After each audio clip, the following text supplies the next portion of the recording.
Hello everyone, and welcome to this video titled The Mean Value Theorem. In this video, I'm going to be taking you through a preview version of a Knewton Alta homework assignment that is also titled The Mean Value Theorem. So please understand that this is a preview version that I'm going through. So the questions that I work on in the video may not be the exact same questions that you see when you work on the assignment as a student, but the objectives are the same and the methods, should also be very similar. Okay, so here we are at the Knewton Alta site. Again, this is a preview of the mean value theorem assignment, which for the particular calculus course I'm teaching is section 4.4. In the upper right-hand corner, you should see a mastery bar that tells you how far along you've gotten in the assignment. Pardon me. Next to that, an activity log, which shows you all the objectives for the assignment. This has 3 objectives under the heading Rolle's theorem and the mean value theorem for derivatives. Back on the main page, you'll see a current objective, and beneath that, a question related to that objective. And at the bottom of the question, you should see a feedback button. So if you notice any errors in the question or in the answer explanations after the question, you can send feedback directly to Knewton support, and hopefully they get back to you relatively quickly with fixes to your issues. Beneath that is the instructor cheat, right, or next to feedback. You're seeing instructor cheat here. I hope you understand that this will not be available to you as a student. It's for instructors only, for demonstration purposes only. But you will see a more instruction button. So if you're unfamiliar with the material for a particular objective, or you don't remember what to do for a type of question, go here to more instruction, and you'll be given some videos to watch, reading to do, or both. That'll hopefully help you, get through that particular problem and help you work through the assignment. And then some questions have these show steps options, where they break a question down into steps piece by piece to help you practice. That's up to you if you want to use that. All right.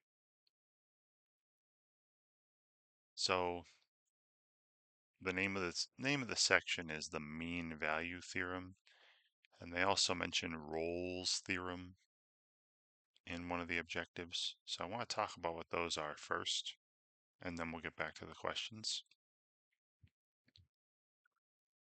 So this is the mean value theorem for derivatives. There's also a mean value theorem for things called integrals later on in the course. But I'll just call this, the mean value theorem.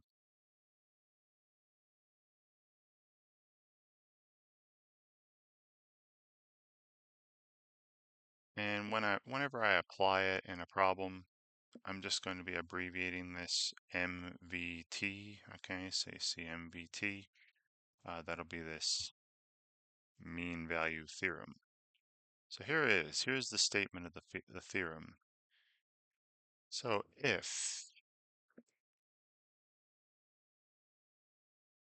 you have a function, so again, we'll usually call it f of x, y equals f of x, right? It doesn't have to be. But if a function is continuous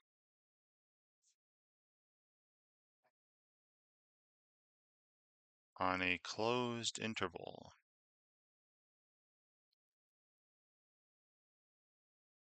So say from x equals a to x equals b, notice the brackets, right? This is closed, the endpoints are included here.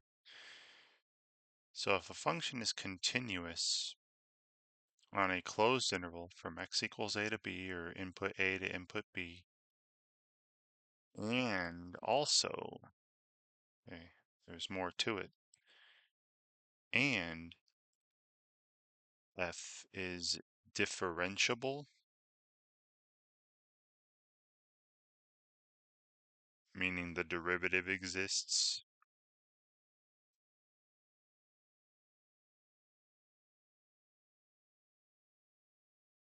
So this is on top of being continuous.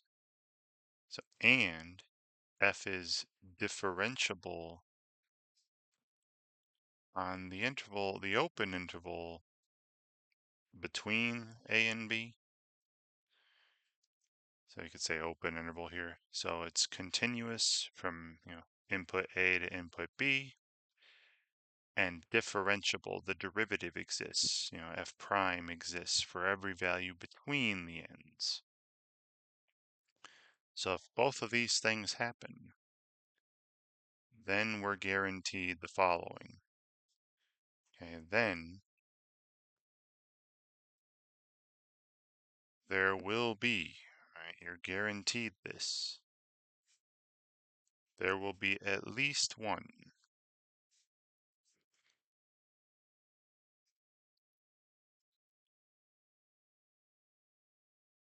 value x equals c in the interval from, between a and b. Okay, so again, that means that this c value is between a and b, right? There will be at least one of these, right? But there will be, it's guaranteed, if these two conditions in the hypothesis are met, such that the derivative at this c value, right? So this is the f prime at c. The derivative at c, or the slope of the tangent line at this c value, will be equivalent to the value of f at b minus the value of f at a divided by b minus a. So this part on the left here, this is the slope of the tangent line at x equals c,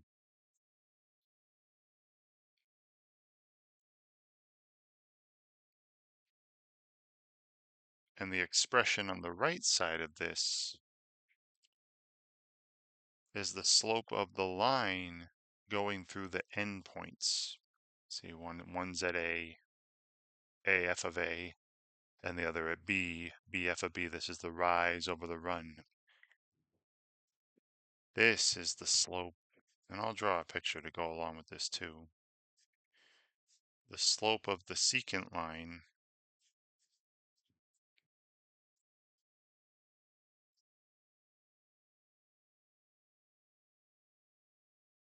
containing or going through the endpoints, a comma f of a, so the point at the left end, and b, comma f of b, right, the point at the right end. So again, a picture to go along with this.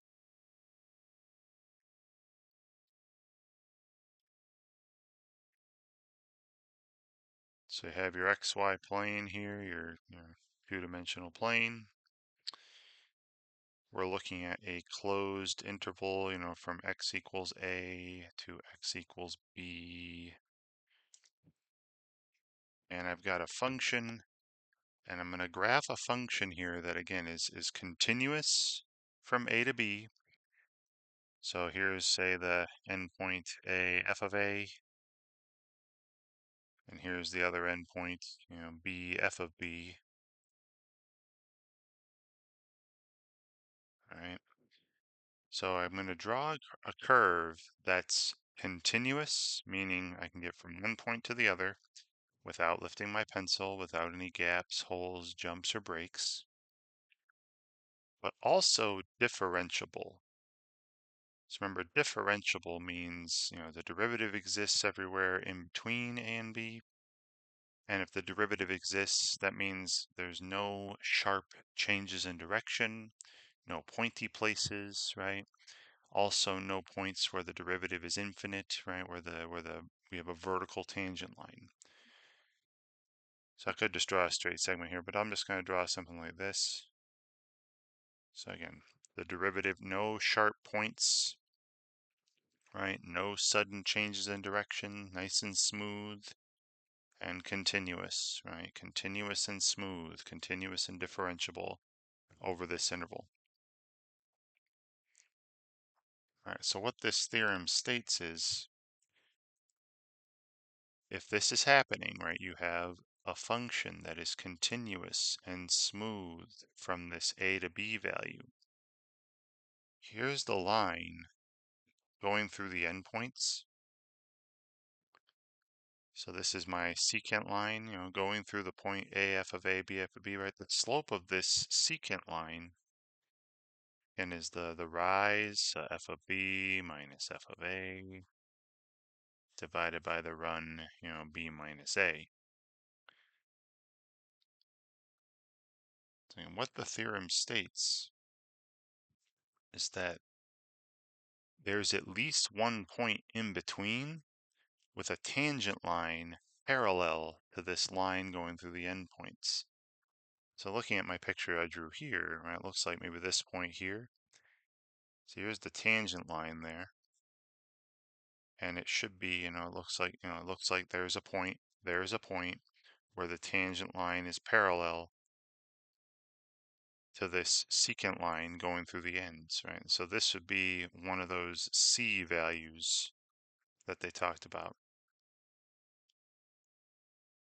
Now I'll call it C1 because there's also another one in my picture. Now there doesn't have to be more than one. It says at least one, right? There will be at least one of these values. Like here's another one where if I were to draw the tangent line in, it looks parallel to the secant line. So here's another one of these C values, say C2. So this is equal to F prime at, C1, which is the same as F prime at C2, right? The slopes of the tangent lines at these points. But again, if you draw a curve from one point to another that is continuous and smooth, continuous and differentiable, the line through the endpoints will be parallel to at least one of the tangent lines to the curve in between. That's what this mean value theorem is saying. Now, a special case of this is when the two endpoints have the same y-coordinate, and this is referred to as Rolle's theorem. So this is a special case of the mean value theorem.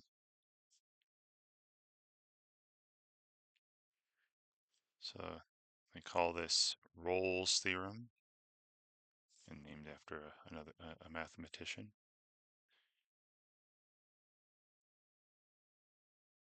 So Rolle's theorem, this is just the mean value theorem.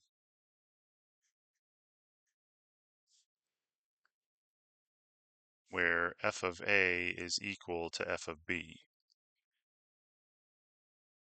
All right, so same conditions as the mean value theorem. So if the function's continuous from a to b, and also differentiable, right, smooth, no sharp corners, no vertical tangent lines between a and b, but then also this condition. The value of f at the left end at a is the same as the value of f at the right end.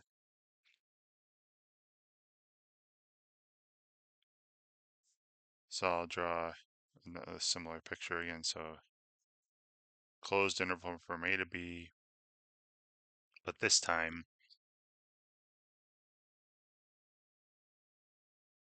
f at A and f at B are the same value, right? They're the same height.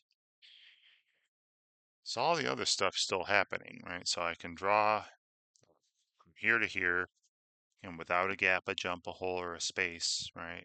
Continuous, and it's smooth, so no sudden changes in direction. So maybe I have something like this, and you can go straight there, up and down, but no pointy places, right? Nice and smooth. Well, you see the secant line, the slope of that secant line, that f of b minus f of a over b minus a. Well, since f of b and f of a are the same, this is 0, right? The secant line through those endpoints is horizontal, so a slope of 0. So what Rolle's theorem says is there's got to be at least, I got a couple values in this picture again, there's got to be at least one point in between that also has a slope of 0, right? The slope of the tangent line is 0, and here again I have a couple. Not always, there's not always two, okay? I know in these two pictures I've got 2 points, but there's, C1 and C2 here. There could be more, but there's got to be at least one, right, where the slope is 0. So, I'll just do slope of the tangent line equals 0, right? So Rolle's theorem, again, is just a special case of the general mean value theorem. Now, if these conditions aren't met, then these values won't be guaranteed. Right? It's kind of like the extreme value theorem in a previous video. So if the function is not continuous over the interval, or not differentiable, there's some pointy places, some places with a vertical tangent line, or places of discontinuity, then you can't guarantee that this conclusion will happen, right? These values between A and B, where the slope of the tangent line is the same as the slope of the line through the endpoints, these are not guaranteed, if these conditions are not met. So these two things have to happen continuous on the closed interval and differentiable in between on the open interval. All right, so now that we got that out, we can talk about our questions now. All right, so the first objective I'm looking at, first question, is use the mean value theorem in applications. So they give us a function here. All right, they say if a rock is dropped from the height of 37 feet, its position, after t seconds is given by the following function.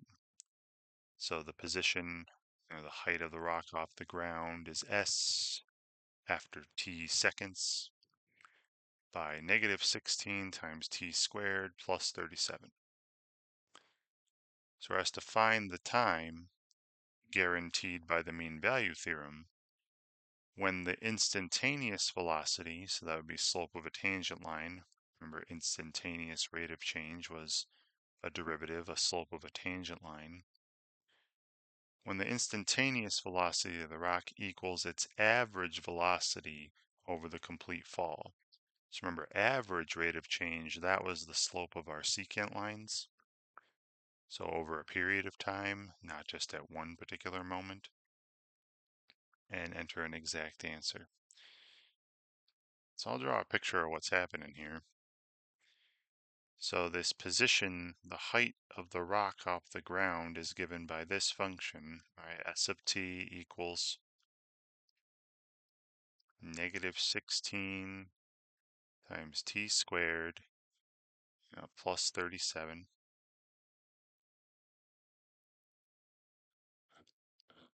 And if I were to graph this, they said, over the complete fall, so at time 0, so again, my horizontal axis now is times, and vertical axis will be, positions, heights, which is represented by this s here in feet.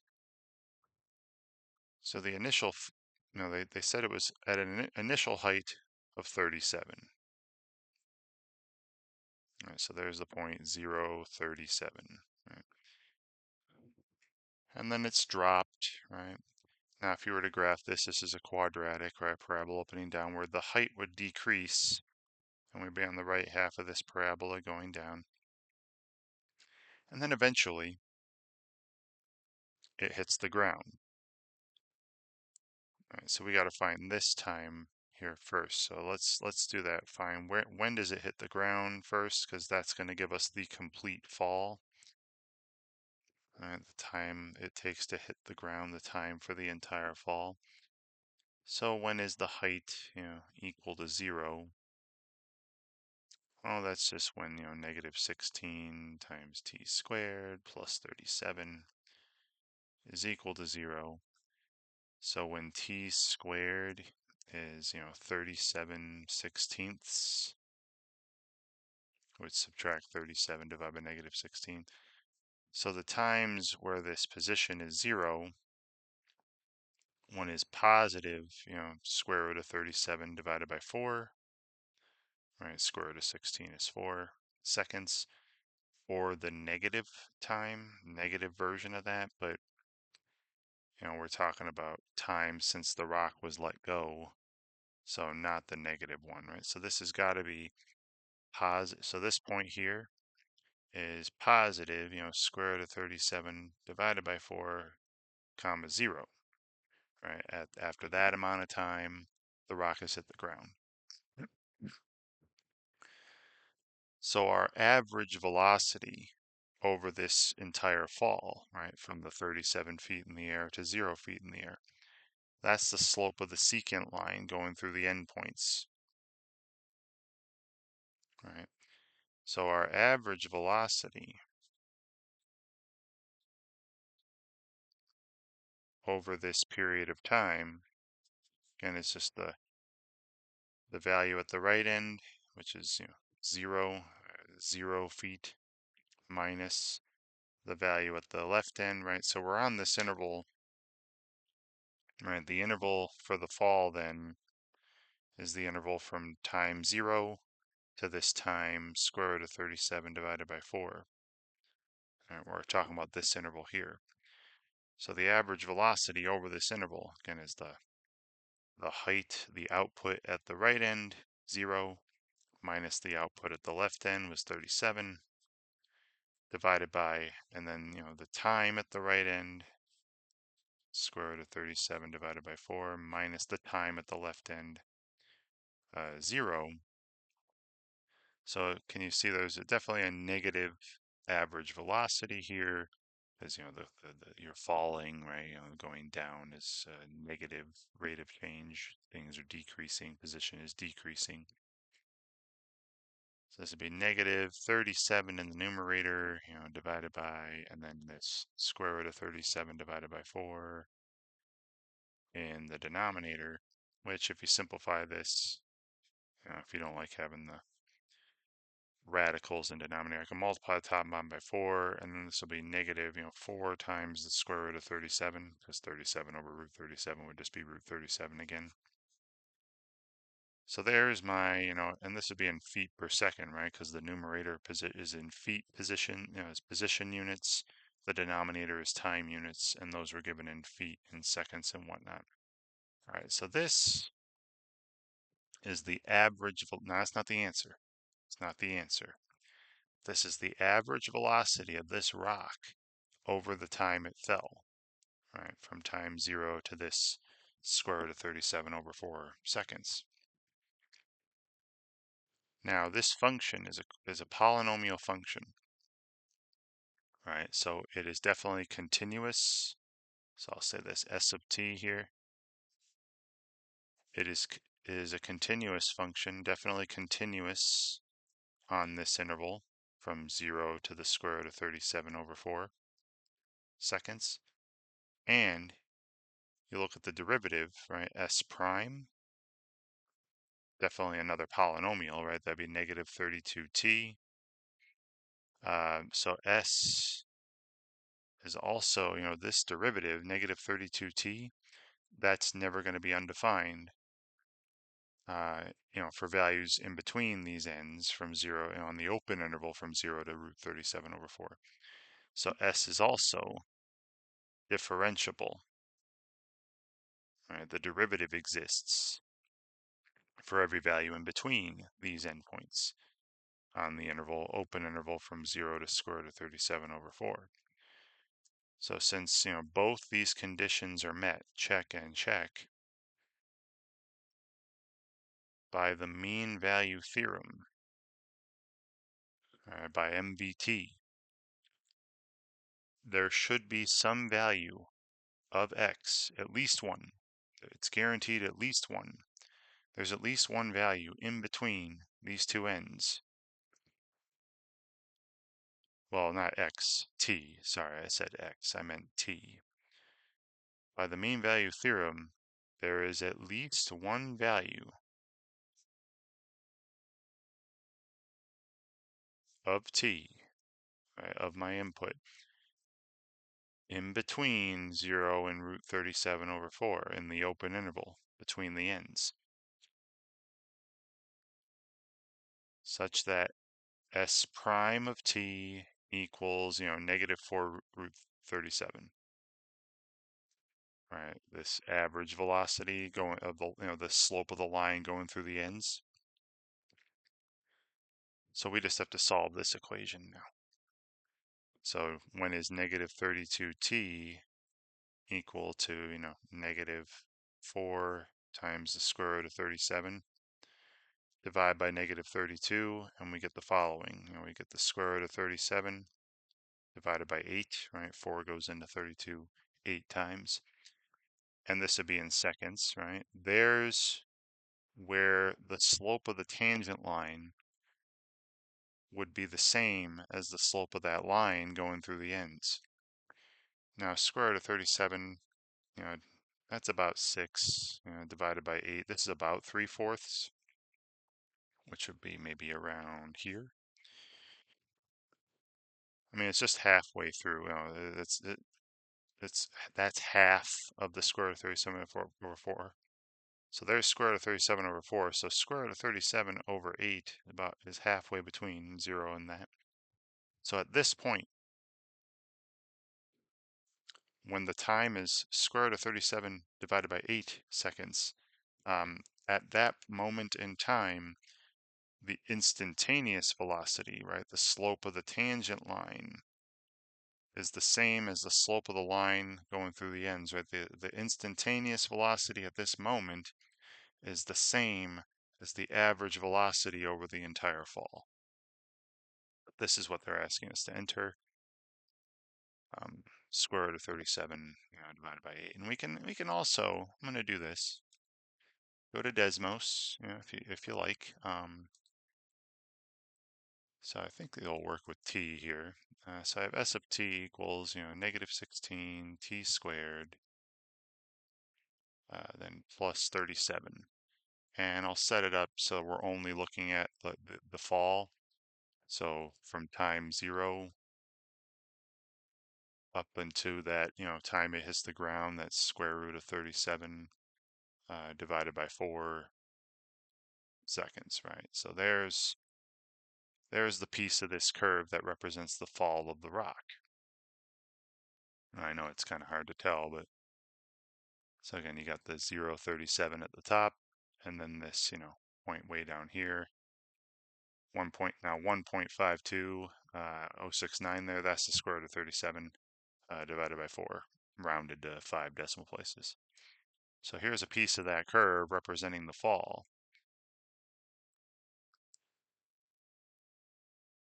Now I'll draw the line going through those, right? So I'll just do y minus, I'll use the point 0.37. So y minus 37 equals, and then we saw the slope. Remember the average velocity was negative 4 root 37 times x, right? So there's the line going through the endpoint. See, it's got, so I got this blue line here. You can see that it's got 0.37 on it going through that one endpoint, and then, straight down to the point where the rock hits the ground way down here. Right. So again, just that point there, right? 1.52069. Right, so I got my secant line, going through the endpoints, that blue line there. And then we said tangent line that would be parallel to this would be at the point where the input's square root of 37 over 8. So I'm going to go y minus, s of square root of 37 over 8. Right?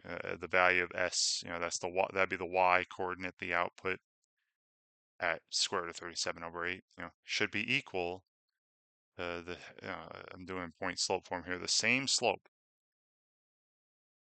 So -4 times the square root of 37 times it, but then, the quantity x minus the square root of 37 over 8, right? Just putting in the change in x over here. And then this green line pops up that, if you look, right,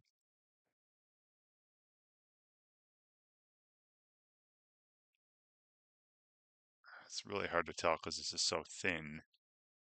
But if you zoom in here, like, so that, again, you see the blue line going through the endpoints and the green line, are parallel, and the green line meets the curve at this one point here. This is square root of 37 over 8, this 0.76035. And, tangent to the red curve at that point. And also, parallel to the line going through the ends. I don't know, it's really hard to see with this thin one. But the time that we're guaranteed by the mean value theorem, again, is this square root of 37 divided by 8 seconds. At that moment, the speed of the rock will be the same as its average speed or average velocity over the entire fall. All right. Now, after you've submitted an answer, you'll be told if you're right or wrong, and then given some sort of answer explanation. Please read through these, whether you're right or wrong. If you're correct, I'd still suggest looking through them, because you might have done something in a very roundabout way, an inefficient way.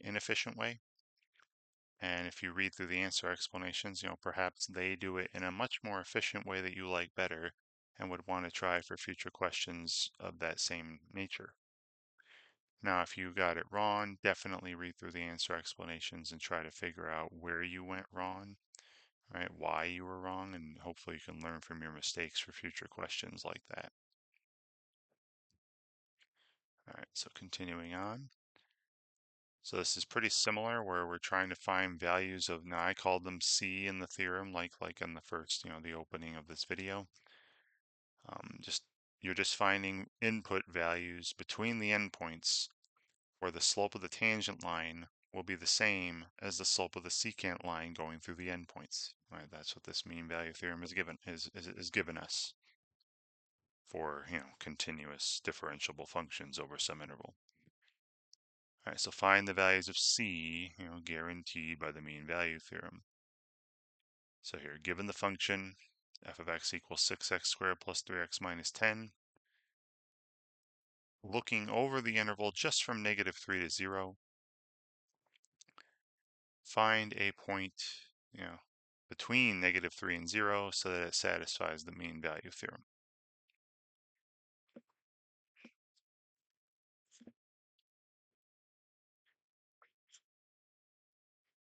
All right, so we're given a quadratic polynomial function here.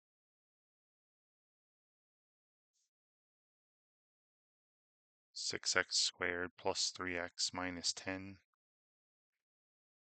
And then, if you look at its derivative as well, its derivative would also be a polynomial function, it'd be 12x plus 3. And we're specifically looking on the interval from x equals -3 to x equals 0. Now, f is, it's a polynomial, so it's definitely continuous. It's continuous everywhere on the entire real number line. So it's definitely continuous on this closed interval here. So that's one thing we need to worry about, right? Check on that. And the derivative, another polynomial, is, defined everywhere. So it's defined for all these values, right? So the derivative is defined for all these values, meaning that f is also differentiable, for every value in between the ends.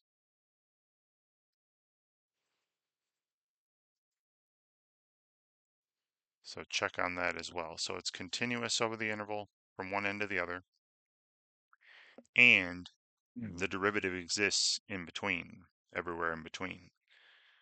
So by the mean value theorem, MVT, there is at least one value, again, they were calling it C, but there's at least one value of x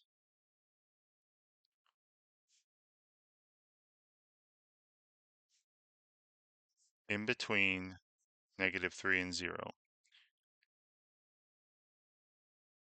such that, f prime at that x, again, they called it C, you can call it C, call it x, whatever the input is. So there's at least one value of x in between -3 and 0, where the slope of the tangent line, right, the derivative, f prime, is equal to the slope of the secant line containing the endpoints.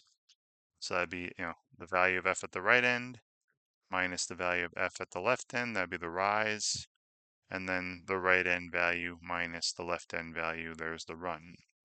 So I need to find this thing here, because I know f prime, I got my expression for f prime, we just need to find this value here, right? So now the value of f at 0 is -10, minus the value of f, again going back to f, at -3.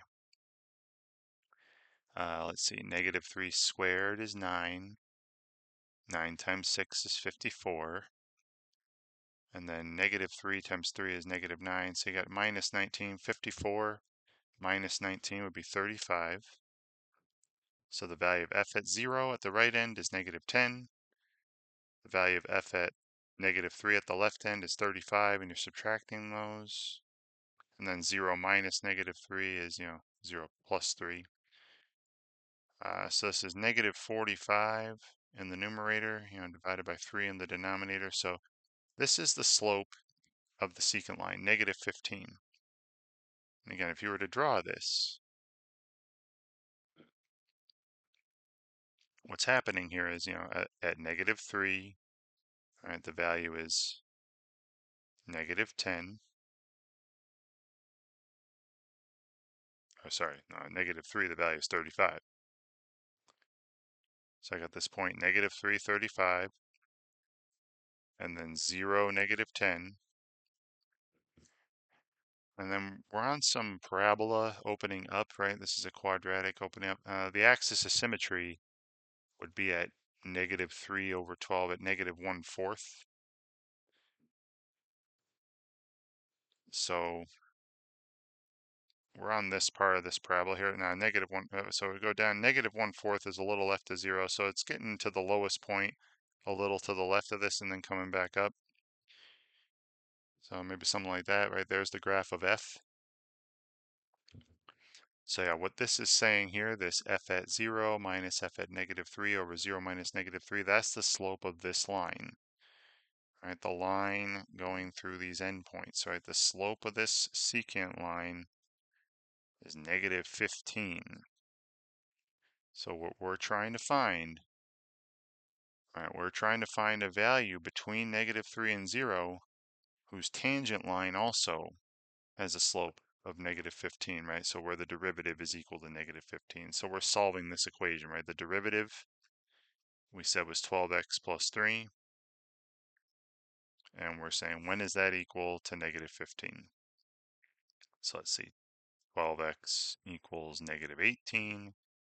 And then dividing by 12, that's -3/2, right? -18 over 12. There's the value they're talking about, right? They're calling that C, -1.5. So at -3/2, now again, it's not a great picture here, but at that point, when x equals -3/2, the tangent line should be parallel to the secant line, have a slope of negative 15 as well. But that's what they're trying to have me find, though. The value in between negative 3 and 0, where my tangent line is parallel to the secant line. So this c value is the same as my x value earlier, negative 3 halves, and that's it. And that was the only one, right? I know it said at least one in the theorem, so you might see more than one in some cases. But here there was only that one solution to that f prime equals, f of b minus f of a over b minus a. Wonderful. All right, so another one like that, where I'm given a function that, this involves a square root, right? You got x to the half, but it's over an interval where it's defined and continuous, right? The square root of x, the domain is from 0 to infinity. You can only plug in, 0 or greater. And this interval from 0 to 25 is fine, right? So this function's continuous over this interval, and the derivative would exist for every value in between. So I'll write all that out.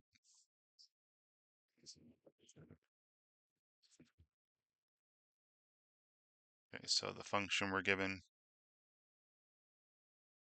negative 7 times x to the half, and then minus 7 on the interval from 0 to 25.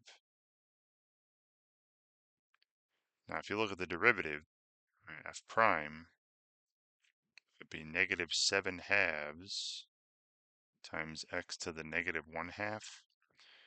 So that's not defined at 0, but we're not worried about at the ends when it comes to the derivative. It's in between. So the function is continuous. Let's put cont here. On the closed interval, right, from 0 to 25, I can draw from one end to the other without lifting my pencil and all that. And f is differentiable. I'm just going to put diff on the interval in between. Right? This derivative, this is defined for values between 0 and 25. It's not defined at 0, but that doesn't matter, right? What matters is the derivative defined in between the ends. So check on both of those. Okay, so since both of those are happening by the mean value theorem, there is at least one value of x between 0 and 25, which again they're calling c, but there's at least one value of x in the interval between 0 and 25 where the derivative is equal to the slope of the secant line containing the endpoints, such that the derivative at this x, the slope of the tangent line at this x, is equal to the slope of the line containing the ends. So that'd be the value of f at the right end minus the value of f at the left end, and then divided by the right end minus left end values, right? So rise over run. So we have to calculate this like before. Now the value of the function at 25, right? Square root of 25 is 5.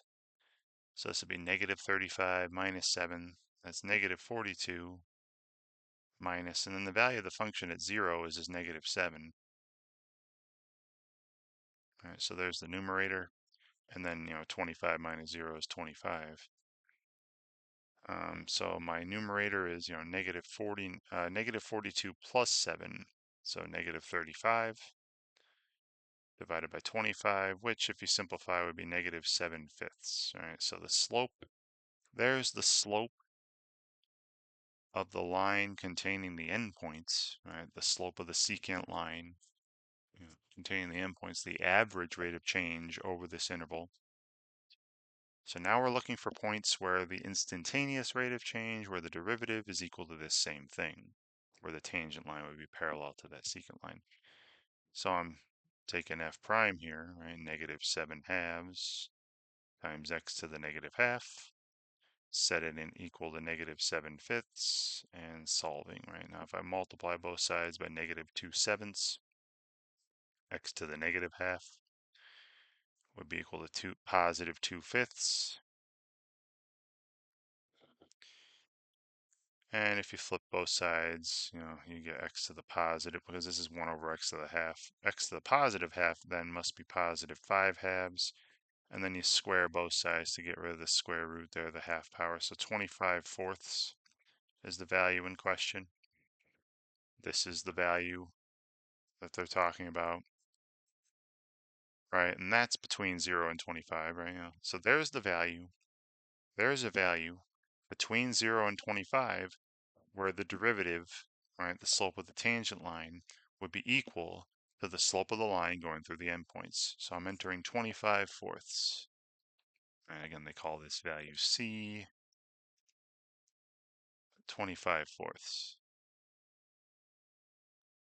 Great. All right, so this is very similar to the one earlier with the rock being dropped. All right. So you got a pebble is dropped from a height of 65 feet. Its position after t seconds is given by this function here, another quadratic, so it's going to be continuous and differentiable over whatever interval we're talking about. So the mean value theorem will apply. So we're asked to find that time, guaranteed by the mean value theorem, where the instantaneous velocity of the pebble, right, the slope of the tangent line, equals its average velocity over the complete fall, right? That'd be the slope of the secant line containing endpoints. We just have to find those endpoints. So again, S of t here is -16 t squared plus 65. So again, if I were drawing this, you got 0, 65 is going to be at the left end. And then we're going down, down, down, down, down, right? And we're trying to figure out where is this, right? Where does it hit the ground? And then that'll give us our interval, right, over the entire fall. So I'm solving that first, right? Where is the position equal to 0 feet? And that would be when t squared equals, 65/16. And square root of that, right? Now again, it's plus or minus, but I'm not worried about the negative one. So this would be square root of 65 divided by 4 seconds, right? Square root of 65 divided by 4. That's the amount of time it would take for the rock or the pebble to hit the ground. And now we're looking for what's the slope of this line here, right? The line going through the ends. That would be the average velocity over the entire fall.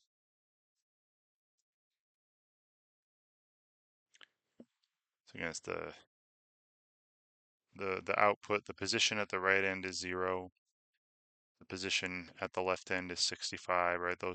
So the rise is -65, and then the input, the time at the right end, square root of 65 over 4 minus, and then the time at the left end is 0. And so this would be, -65 in the numerator over, and then this square root of 65, divided by 4, which again, very easy to simplify here, would be -4 times the square root of 65, feet per second, right? Numerator is position, denominator is time. So now I'm going to look for where in between here, which I'm going to guess is at the square root of, yeah, it's going to be square root of 65 over 8 again, halfway between. But watch, where in between is the tangent line, parallel to the secant line going through the endpoints.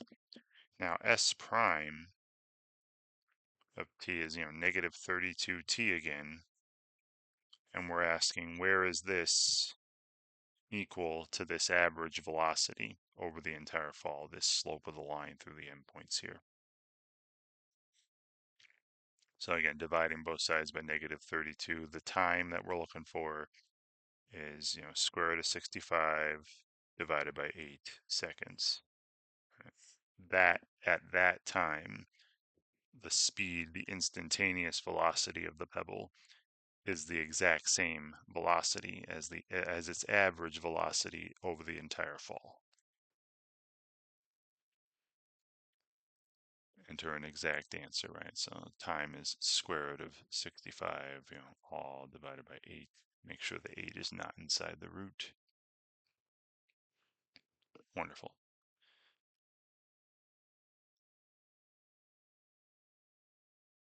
All right, so remember I said Rolle's theorem is a special case of the mean value theorem.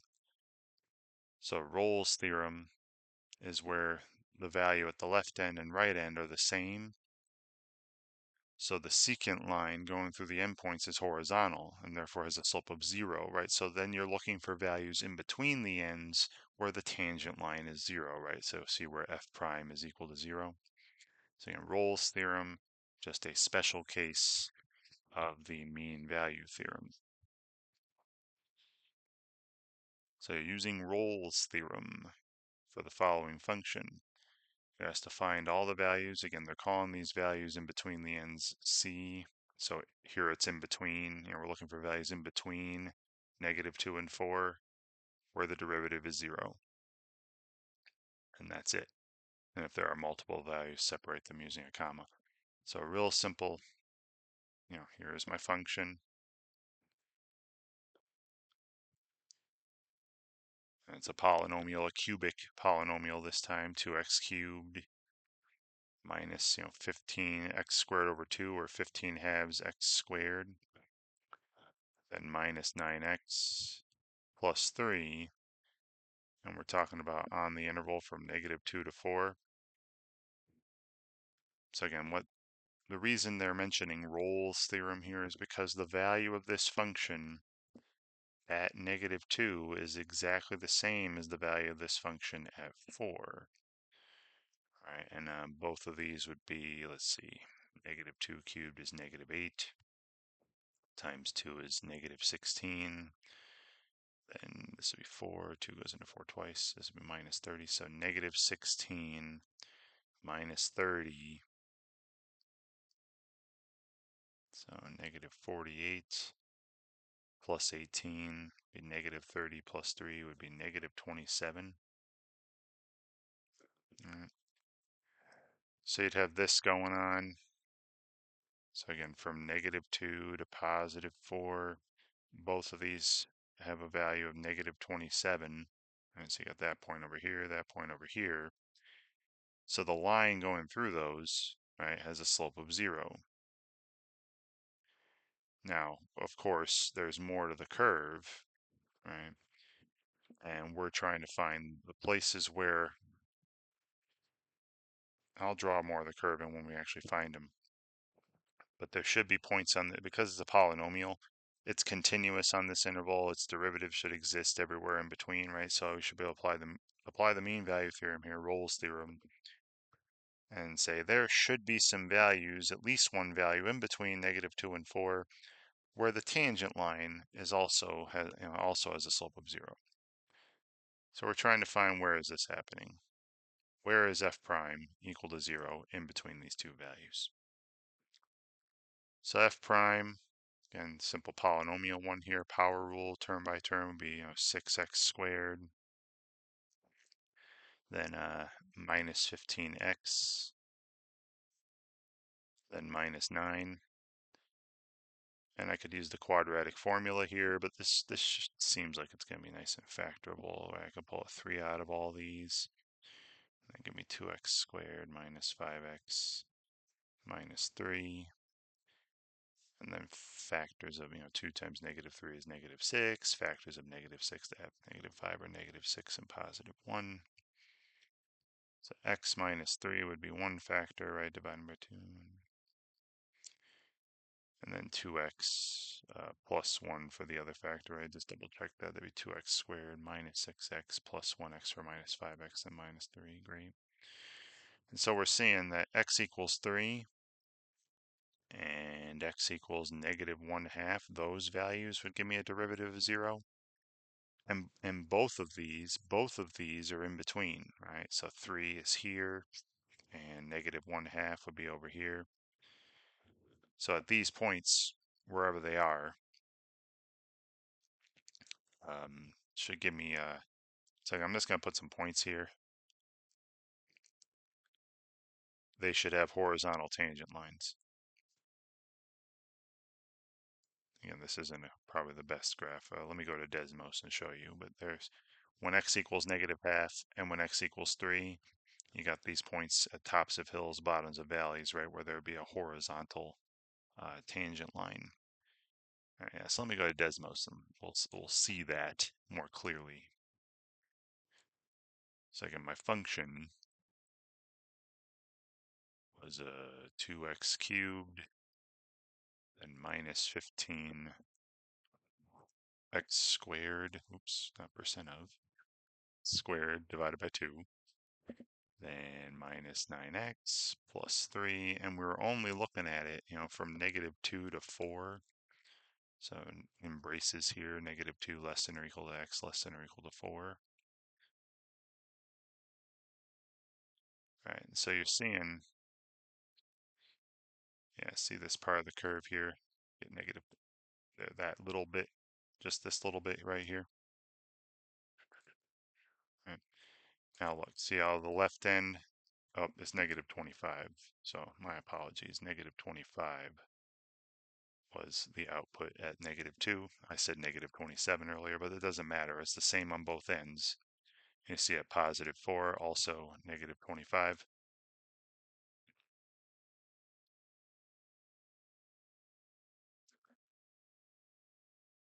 So left end, the same output as the right end. So that means this Rolle's theorem applies, right? Again, a special case of the mean value theorem. And you see this point up here where there'd be a horizontal tangent line, right? You're at the top of a hill. See how that occurs at negative 0.5, that top of the hill? Negative half, like we said. And then bottom of the valley here at 3, just like we said earlier, right? So there's your 2 points that satisfy the conditions that are guaranteed by the mean value theorem, right? So those are 2 points. There's again at least one value between negative 2 and 4, which we found at negative half and 3, where the slope of the tangent line is the same as the slope of the line going through the endpoint, so it should be horizontal here. I have a slope of 0. So they said if there's multiples, use a comma. So I got negative 1/2 was one of them, and then comma, and then 3 was the other one.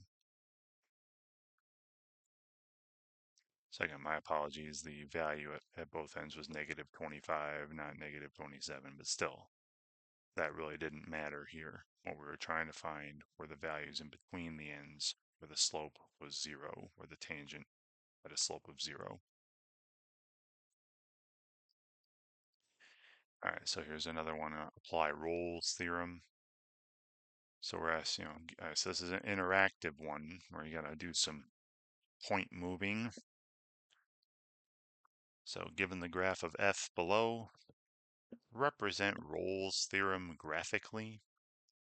So you should move the points A and B to make a closed interval, AB, and move a point C so that it satisfies Rolle's theorem. Note there may be more than one correct answer. So again, what we're doing here, so I just move points A and B so that they have the same value. So let's say I'll just move it here and here. All right, so that you have a horizontal segment. I'm trying to make it look like the segment between A and B is horizontal, so that the value of the function is the same at both ends. And then just move point C. Make sure it's between these two though, to one of these points where the slope of the tangent line is also 0, also have a horizontal tangent line. And that's it. That is all you need to do. Now I could have had A be over here as well, as long as maybe A be there and B be here, right? As long as the segment between A and B is horizontal, then Rolle's theorem applies. And then you just need to move point C to any point between them with a horizontal tangent. So I could have, if I made this my choice of A and B, C could be here, it could be here, top of this hill, it could also be over here, as long as it's between A and B and you have a horizontal tangent line. So this would also satisfy that. There are all sorts of answers, all sorts of possibilities there. They might even have a different picture. Yeah, see, they have a little, they even have a different picture. But Rolle's theorem is being demonstrated here. Again, a nice horizontal segment between, and now again, the function between them is continuous and differentiable, by the way, right? It's continuous. You can draw from A to B without lifting your pencil. No gaps, no holes, no jumps, no breaks. And, between the points at A and B here, differentiable, right? The derivative exists. There's no pointy places. It's smooth. So as long as all that stuff is happening, then there should be this point in between them with a tangent line parallel to this secant line, right? This segment between A and B, this horizontal one. So a lot of different possibilities you could have done there. All right. This is no different. It's a brick. Earlier it was a pebble. First question in this objective was a rock. The only thing that's changing in these is the height it's being dropped from. The first one, I think it was 37 feet. Then it was, for the pebble, it was 65 feet. Here it's 40 feet. So I'm just gonna say, I'll refer you to both of those problems from earlier. Notice the function still negative 16t squared plus, and then, 40. Now it was, 37 for the rock and 65 for the pebble. Remember that time where the tangent line was the same, was parallel to the secant line? The instantaneous velocity was the same as the average velocity. Was at the square root of this time divided by 8. So that's all I'm going to put in is, square root of 40 divided by 8, which I know you can simplify further. That'd be 2 root. Square root of 40 is 2 root 10, so you could put root 10 over 4. But as long as you enter something equivalent to the correct answer, they'll take it, right? So I'm just going to put the square root of 40 over 8, hooray. Again, I refer you to the previous two questions that were exactly like this to answer this. Yeah, and this is no different, okay? Pebble, the only thing that's changing in these is the coefficient of the function, the height it's being dropped from. So remember that time where its instantaneous velocity is the same as the average velocity over the entire fall is just the square root of its height, initial position 54 divided by 8, which again, I know you could simplify that a little bit too, but I'm just going to write it as is square root of 54, and then outside that, divided by 8. That's how much that at that time tangent line is parallel to the secant line through the endpoints. Again, I refer you to the first two questions from this objective where I'm doing the same thing. All right, so that objective looks like all the problems are like the same. So if you got one down, you should be able to get the other ones down pretty easily. Just change one number. All right, then we're applying Rolle's theorem. So again, we're given this function here. Okay, so this is a little different. It says for the function given below, which statements concerning Rolle's theorem are true? All right, so we have to now check, is the function equal at both ends? Because remember, Rolle's theorem, you had to be continuous on the interval, differentiable between the ends, and also have the same value at both ends.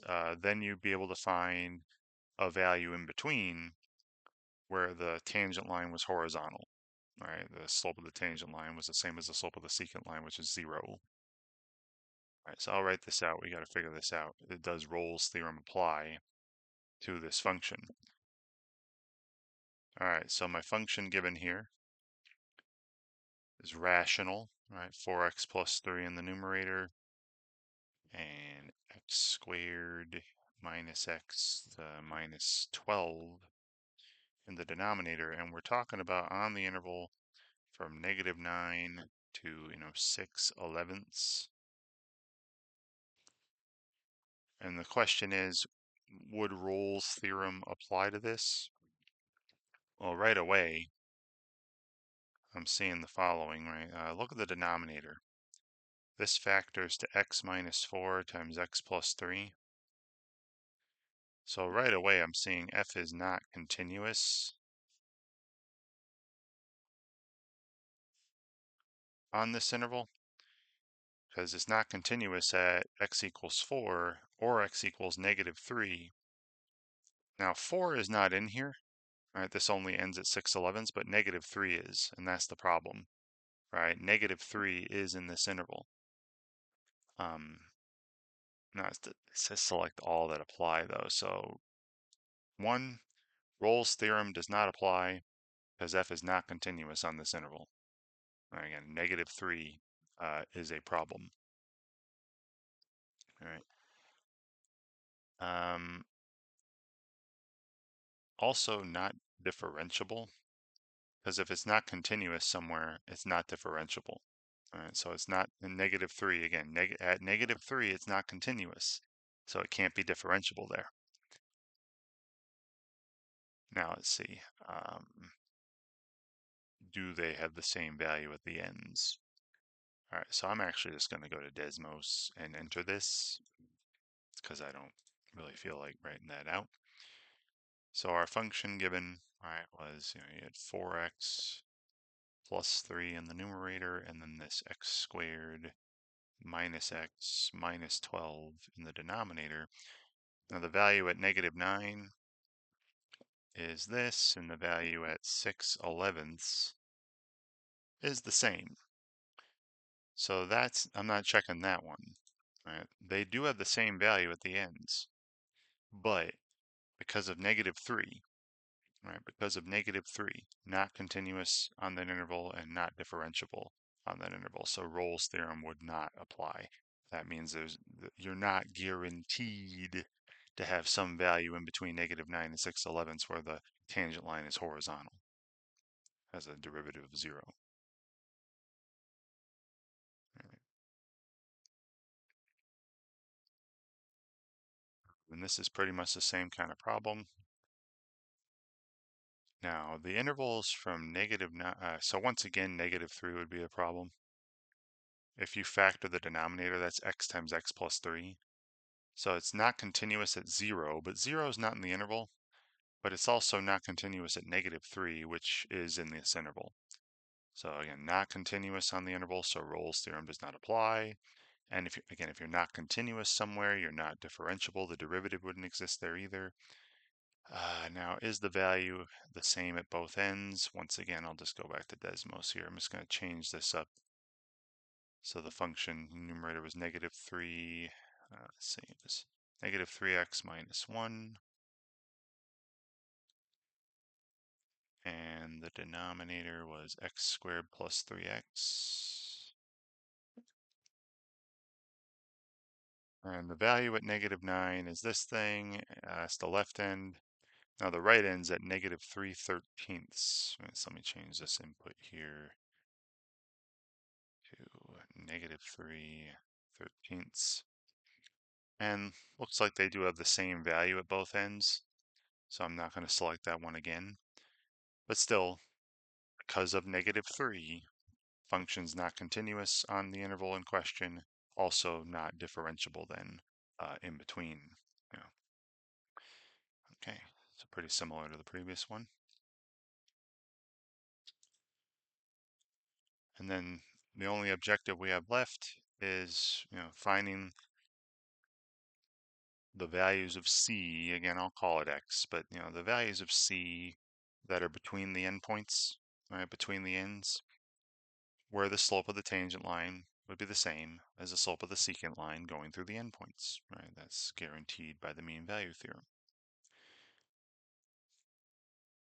All right, so this function here, now notice this function is not continuous at 0, but 0 is not in the interval. All right, this function is continuous on this interval from -8 to -2. And its derivative would also exist between -8 and -2, so the mean value theorem will apply here.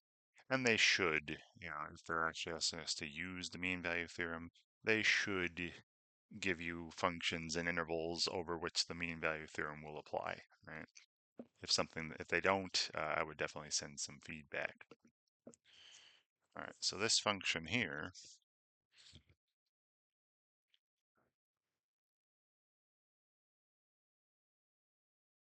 we got -2 plus and then 7 divided by 4x on the interval, from -8 to -2. So like I said, I'm not going to write this every time now. I've already done a few of these. This function, is continuous from -8 to -2, and the derivative, right, f prime. Remember, this would be 7/4 times x to the -1, so it'd be negative, 7/4 x to the -2, or -7 over 4x squared. That's that is defined everywhere between -8 and -2, right? The only place it's not defined is at 0, but 0 is not in this interval. So we're good on both accounts, right? Both hypotheses are satisfied. So the conclusion, to the mean value theorem states that there should be at least one value in between -8 and -2 where the derivative is equal to the slope of the line containing the endpoints. So now we're solving this equation, right? Solve where is f prime equal to, again, the value of, this is the slope of the line containing the endpoints, so the value of f at the right end minus the value of f at the left end, and then divided by the value at the right end minus the value at the left end, right? Just rise over run. Now the value of f at -2, let me put this in over here, at the right end, that'd be -2, and then 4 times -2 is -8, so this would be -7/8.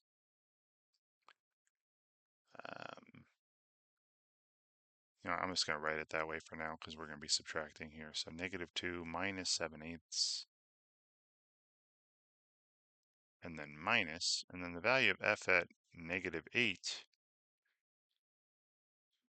So -2, and then 4 times -8 is -32. So this would be -2 minus 7/32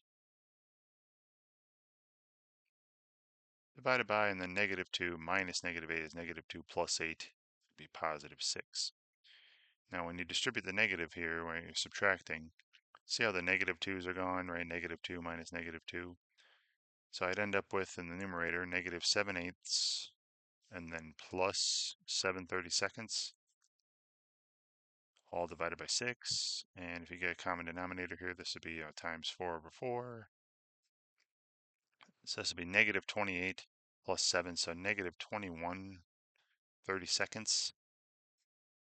And then instead of dividing by 6, I'm going to multiply by 1/6. And we got some cancellation here, right? 3 goes into this twice, this 7 times. So I end up with -7/64. All right. So take your derivative, -7/4x squared, and say, when is this equal to, this here?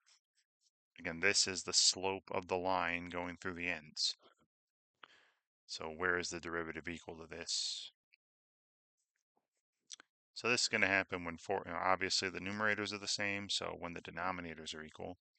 So when 4x squared equals 64, divide by 4 when x squared equals 16.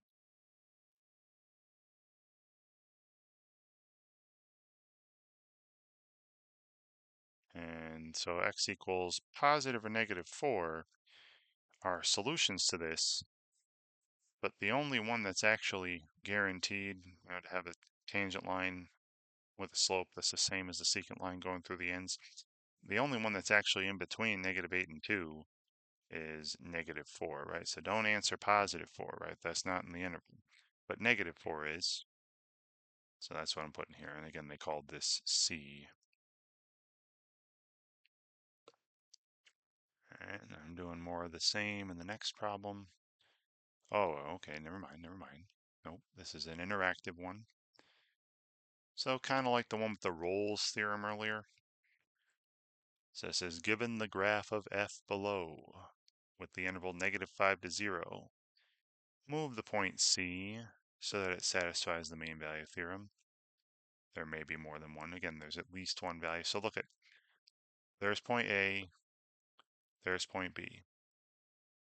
Now, I'm going to calculate the slope of the line going through these two, and then we're going to move this, again, C's got to be somewhere in between these two, right? With a slope that's parallel, with a line parallel to the line going through A and B.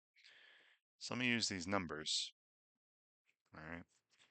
So, this point A was at the coordinates -5 and then 91/12ths.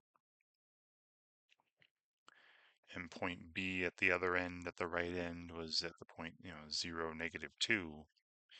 All right, so the slope of the secant line, going through these, be again -2 minus 91/12ths, and then divided by 0 minus -5. All right, value at the right minus value at the left, and then input at the right minus input at the left. Now, -2 is -24/12ths, right? If you put that over 12. And then -24 minus, 91, that'd be -115. So -115/12ths in the numerator divided by 5. And if you divide that by, -115 by 5, that'd be -23/12ths.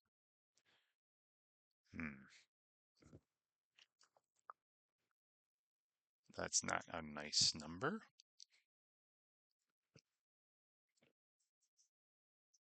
Man, that's not a very nice number. Because I really don't know how to see that here. So it says, does it say like,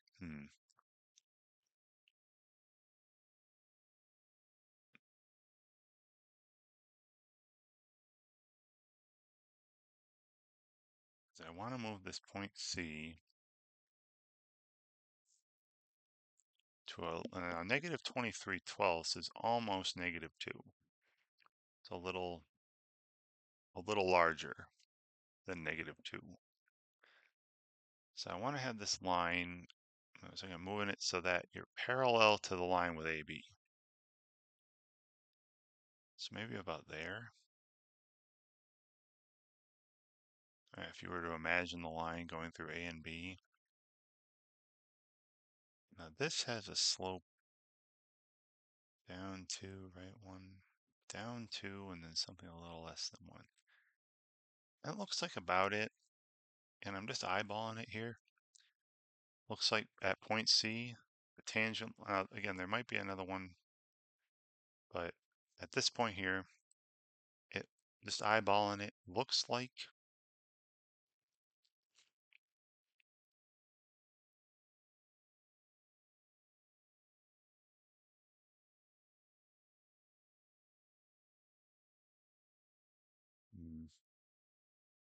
let's see what happens when I submit that. No, okay, let's try that again.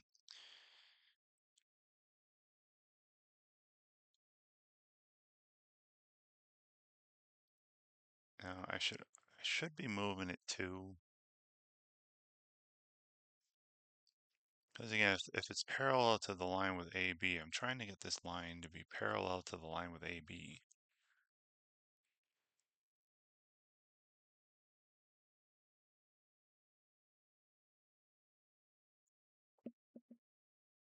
So the amount I move down A to get on the line should be the same as the amount I move down B to get on the line. So maybe this distance from B to my line should look about the same as the distance from A to my line. So if you look here, it's about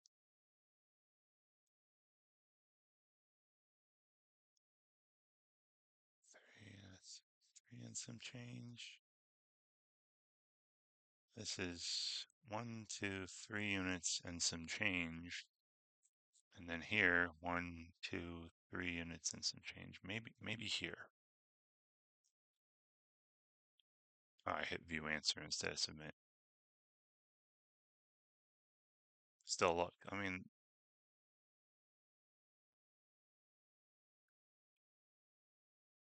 So you should move C to a spot on the graph where the tangent line at F is parallel to the line between those. So yeah, that's about where I had it. That is about where I had it. All right, so you can see how the point below point B, the lot from point B to the line was 3 units and a little bit. From point A to the line was 3 units and a little bit. So that looked like most parallel, right? Parallel to the line with A and B on it. Okay, that's good. Just do your best to eyeball that one. That was not a nice slope. All right, and that's about it. Well, that is it. So hopefully, watching me go through these problems here in this preview help you in some way when you go to work on it yourself as a student. And thank you very much for watching.